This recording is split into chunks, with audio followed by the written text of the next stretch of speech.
My name is Chun Lee, and today I'm going to explain the concept of deep learning and object detection. And this lecture will help you to understand how to do object detection and how to do image classification. So we assume that you already know what is image classification. You already have some backgrounds, and we will base on those backgrounds to help us how to do object detection. So what is object detection? Given that, assume that you have some images, and you want to find out some objects, you want to find out the locations of those objects in the image. For example, you have an image of cars, and maybe there are some human or cats or dogs in the image. And object detection basically help us to identify the location of your object. For example, you want to find out the cars in this image, then object detection will tell you if this is a car and the location of this object. So this is a very powerful technique, and it consists of two steps. The first step is to find out the location. You propose some possible locations, and we call them bounding boxes. So this is the first step. The second step is to identify if this bounding box is the target or not. You want to find out if this is a car or if this is not a car. So this is the goal of object detection.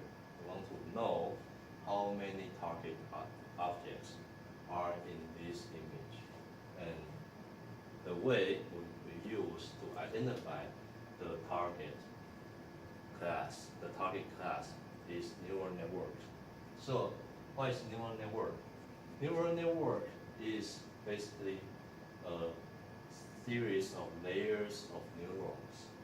So just like this figure, we have several layers of neurons. Each neuron are connected together. They passes images from the input and passes information to the output. So at the input, we have the selected patches, or we call the bounding boxes or the patches. And those images are passes through this neural network. And neural network can extract the features of those patches and tell us if the input patch is a car or not a car, if the input is the target object or not an target object. So this is what deep learning helps us. So in this class, we want to use, or in this lab, we want to use deep learning. We want to use neural network to help us identify the object. And this is what we'll tell you in the following lab. So how does neural network do in the process of visual extraction? Basically, neural network can extract several levels of features, from the low-level features to the high-level features, from the low end of neural network to the deeper end of the neural network. So the lower level features are those things such as edges, lines, color transitions, or the contrast of the image. The higher level features are some small objects or high level concepts such as those faces, the eyes, airports, or noses, ears, those things. Then those features are combined together, and at the output end, those features can tell us if these features are coming from a human or not a human, coming from a car or not a car.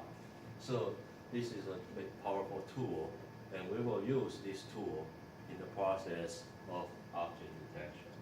So how do we train the neural network? We often say that we want to train neural network, and the training process is to feed the neural network by lots of patches of images.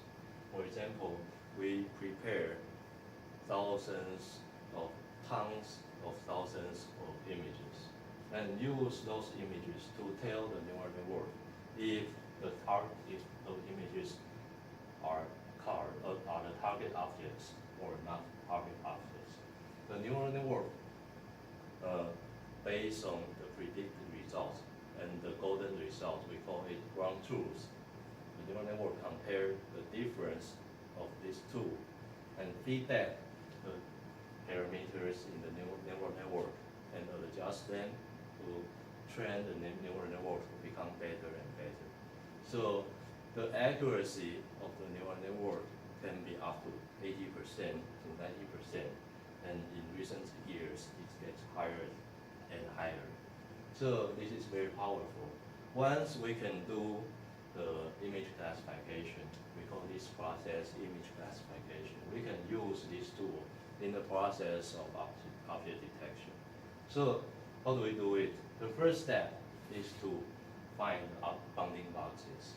We use several techniques to find out potential bounding boxes in the image. There are several ways. We can either use traditional methods such as HAR or SIFT or HARC visual extraction techniques, or we can use more recent techniques such as selective search or some others. So the first thing is to identify the potential locations of those bounding boxes. Then we fit those bounding boxes to our trained neural networks, to our pre-trained neural network.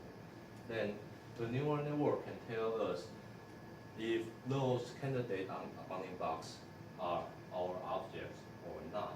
So in this figure, the neural network has found out that this is a truck and this is something else. Maybe this is a car or something else. So this is basically the process. The first step, find out the bounding boxes, the candidates. Then feed those candidates to the neural network. And finally, the neural network can tell us which of those candidates are our target. In addition to object detection, we want to introduce the concept of semantic segmentation. This is another amazing thing that neural network can provide us. And what is semantic segmentation? Semantic segmentation means that you can not only find out the bounding box of an object in the target in the image, but also you can identify the boundaries of the target object in an image. And we call this process semantic segmentation. If you are interested, you can take a look of this work, fully convolutional neural network, and we call it FCN. This work basically predicts the classes of each pixels. And based on this information, the neural network can show us the boundaries, can highlight the boundaries of the target object. And this is another amazing thing that neural network. And in addition to object detection and semantic segmentation, in the third part of this talk, I want to introduce the concept of real-time object detection. And one of the very famous work on real-time object detection is you only look once. We call it YOLO. Or another work is called DetectNet, introduced by NVIDIA. And both of these work, the concept of both of them is doing object detection and bounding box detection together, doing image classification and bounding box detection together using a single network. And we train that single network end to end, from the beginning to the end. And the output of the neural network, it can tell us the bounding box as well as the class of that bounding box. And this is very fast, and you can achieve up to 50 or up to 100 frames per second. This is very useful work for real-time detection, especially in autonomous car or robotics. To train the neural networks that we have introduced, we need to use powerful tools. The tools contain software part and hardware part. In the software part, we have Cafe, we have NVIDIA digits, and we have Google TensorFlow. We also have this cool DNN to help us training neural networks. You can write programs and use the utilities provided by those softwares. You can easily design your neural network by yourself. You can customize your design. You can do whatever you want, design you want. And once you have designed your neural network, you can use powerful GPUs to help you train your neural network.